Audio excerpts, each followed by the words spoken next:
Hi, I'm Evan Padone. I'm Ashley Padone. And we're the founders of the Florida Paranormal Society.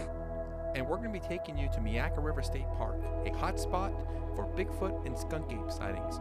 So sit back and join us on the adventure. This tower gives us a unique view of the whole park and enables us to find out where a skunk ape or a Bigfoot might reside in the park, what areas are most remote.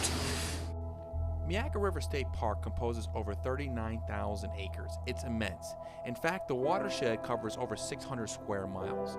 One of the things that we were looking for to see if a Bigfoot / skunk ape could exist in the park is food sources, and we found them, like this critter right here.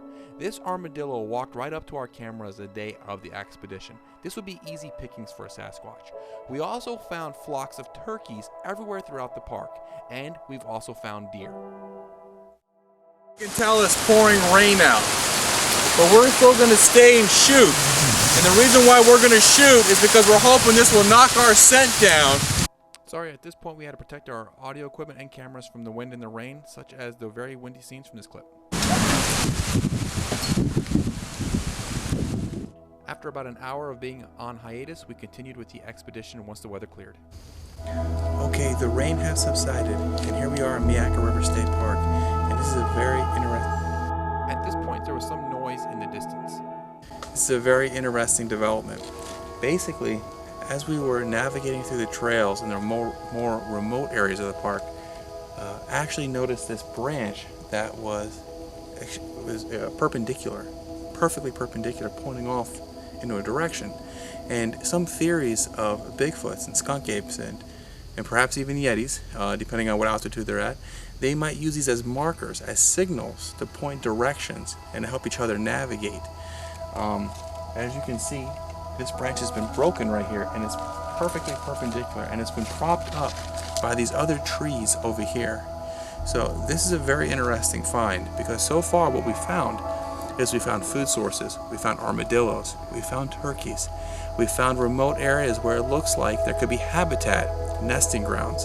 And then now what you're seeing is signals of direction. Now this park is huge, it's immense. So what we're seeing is possibilities. We haven't found definitive proof yet, but we're finding possibilities and signs that this could be an area where Sasquatch is inhabited. Myakka River State Park composes over 39,000 acres of wetlands and prairies. The Myakka River traverses 58 square miles of that. Now, as we're leading this expedition through this state park, you're going to see a lot of habitat where a skunk ape or a Bigfoot could reside and live.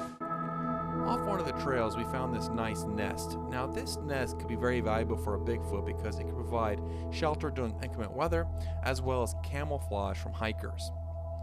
Now, further up the trail, we made a discovery of wild boar markings. Now, this is another valuable find because wild boars will be an ideal food source due to their fat content and protein for a skunk ape or a Bigfoot. And as you can see, it appears to be wild boar tusk marks. We also searched for Bigfoot hair on branches and limbs like this, but unfortunately we're not able to find any. We decided to go ahead and venture deeper into the park to see what we could uncover, and this led us to our most valuable find of the expedition. Okay, this is a very interesting find. What we believe we have found are potential prints. We're deep inside the Myakka State Park right now, and what it appears is that possibly a skunk ape or a Bigfoot, something with very large print, jumped off of this ledge down into the mud before making off its way deeper into the forest. Now, if you actually come over here, you'll actually be able to see the prints down there in the riverbed, and we went down there and filmed them up close and did some comparisons from my shoe size, which ranges from 11.5 to 12, these boots being 11.5, next to these Bigfoot or skunk ape prints, which are much larger and have a much deeper imprint. I tried to reenact it. I'm a big guy, I weigh 240 pounds. I couldn't make those prints. So whatever it was very heavy, it was very large, and with the force of jumping down from here down to there, was able to make those very large prints that are very, very deep. And then obviously it went off and made its way onto that mound and off deep into the forest. Now what I want to go ahead and do is show you some close-ups of these prints and to draw a size comparison between my 11.5 boots and these prints. And what you're going to see is you're going to see how much larger these prints are than my feet. And that is important because what else could make something so large? Humans don't have shoe sizes this large. And what I did is I did a close-up of my shoe size. As you saw right there, it was 11.5. And then I'm going to go ahead and place it next to this print. And what you're able to see is that the width of the print, and I'm going to show you here, the width of the print, the depth of the print, which shows you that it was a very heavy animal. Now, we did just have some rain, but I don't suspect that the rain is going to have this much erosion on these prints to make them larger. So I do want to throw it out there. It did rain shortly before, obviously, as you saw in the video, but I don't think that it really had much of an impact on these prints. And that's me trying to reenact it to get the depth and the size, and it just wasn't going to happen. In this next clip, what you're going to see is vultures in the sky.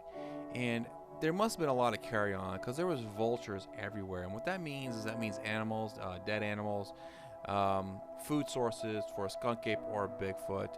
Obviously, these vultures were flying over areas that we would find it very difficult to traverse and get to. Throughout the park, and I just want to show you some of these shots. It's immense. There's a lot of wildlife. A lot of large birds, food sources, water sources, just a lot of habitat where a skunk ape or a Bigfoot could exist. This shot is of the lake.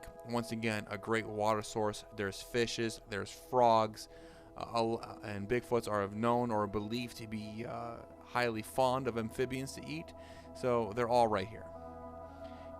Alright, and here is the Squatchometer. The Squatchometer is how we at the Florida Paranormal Society rate the likelihood that a Bigfoot or a Sasquatch lives in the area that we perform the expedition. Now for food sources, we're going to give it 3 out of 5 stars. And the reason why we're going to give it 3 out of 5 stars is simple. The food, though plentiful in terms of turkeys and armadillos, there's no big game. There's no elk. There's no moose. We don't believe that bears exist there. There are alligators, but once again, would a Bigfoot or skunk ape eat alligator? We don't know. So therefore, we're going to give this 3 out of 5 stars. For water sources, we're going to go give it 3.25 out of 5 stars. And the reason why we're giving it 3.25 out of 5 stars, even though there's lots of lakes and streams, is that those lakes and streams are often inhabited by humans. And we believe that skunk apes and Bigfoots will avoid humans at all costs. Land, we're going to give this 3 out of 5 stars. And the reason why we're giving it 3 out of 5 stars, even though the Myakka River State Park is huge, is that once again, the trails, the roads, they all are tracked and traversed by humans on a regular basis, such as hikers. So we're not so sure that a skunk ape or a Bigfoot would like to live in an area like the Myakka River State Park. You might choose the Everglades or something along those lines instead. The evidence, this might surprise you. We're going to give it 2.75 out of 5 stars. And the reason why we're giving it 2.75 out of 5 stars is, once again, we didn't find any hair. We didn't get a visual sighting of a Bigfoot. It's all just what we believe the evidence to portray, but it's not conclusive. And you might be surprised by the prints, because we did catch prints, but once again, though there was rain, I wasn't able to get a cast of the prints due to the rain. They would have been eroded, any kind of dermal prints. So we're going to give it 2.75 stars. So a total rating of 3 out of 5 claw marks. So that's 3 out of 5 claw marks. But once again, it is a possibility. At the end of any expedition, we like to have some fun. So we stopped by the gift shop and I checked out the fedoras as well as the hot sauce, and actually decided to check out some of the clothes. And this one caught our eye. And what the heck? May the forest be with you. Thank you guys for following us at the Florida Paranormal Society. Have a great day, and we look forward to you joining us on the next expedition.